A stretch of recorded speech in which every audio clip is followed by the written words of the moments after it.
For some perspective on the summit, let's bring in Pedro Burelli. He's the managing partner of B+V Advisors. He's a Venezuelan national who formerly served on the board of the state-owned oil company.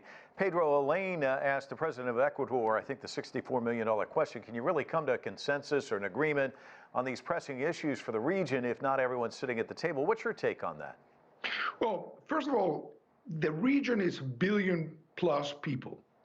It is a geographical area, those of the Western Hemisphere, but in reality the variety of these countries is so broad that they haven't reached the kind of political consensus, they haven't reached economic consensus, they haven't reached trade consensus, so it's very difficult to imagine that anything important comes out. I think it's important that they meet. I think it helps that they communicate. They're at the sidelines. There's a lot of things that are happening that are important. But trying to find a bigger solution, a bigger aim, is very, very, very difficult. The asymmetry is huge. The ideological differences keep growing. There's an issue, a fundamental issue, Michael, that of governance.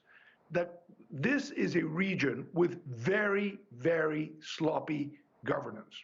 I would say that defines and limits the potential of this region, because at the end of the day, the volatility that these countries go through as you shift from good government to bad government, from good policies to bad policies, it's just hampering the ability of these individual countries to progress, and much more for the region to progress and coalesce and be at the same page at the same time. So you just kind of laid the groundwork for us. The President of the United States now addressing the group.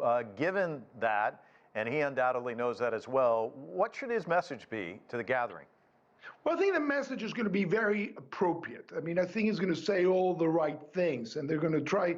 Because at the end of the day, this is the only time they will dedicate to the region. After this summit is gone and over, everybody goes back home, they'll go back to focus on Iran, on the war in Ukraine, on the relationship with China, and the things that really matter for the United States.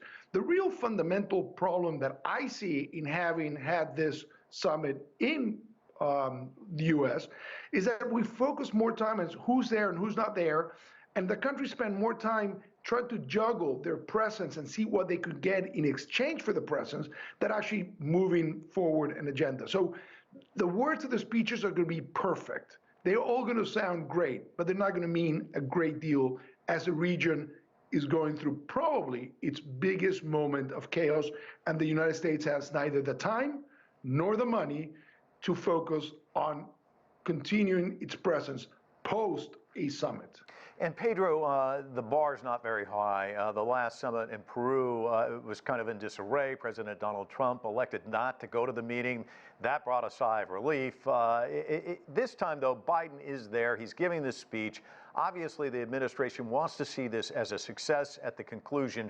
What might that look like? What would a successful summit look like for the Biden administration? I think a successful, I mean, since they set their minds, have tried to get everybody together, and they were able to get some people who at the beginning were having problems, like Brazil and Argentina. While they're not getting the president of Mexico, the fact that the foreign minister's there, they're making it as, well, this thing worked. So for them, the attendance was more important than anything else. Success, I think there is no success. I mean, there is not going to be a type of declaration that says, oh, Latin America changed during the mandate of Joe Biden. And it really can't change because it's not a priority. And when I've said it many times, if you want to understand, is this a priority, look at the people, look at the team that they have managed the region. And I haven't observed Latin American-U.S. relations for a long time. This is probably one of the weakest teams that has ever been fielded by the United States to deal with a region that is massive in size and very complex in the realities that it's facing normally and the realities that it's facing after a pandemic.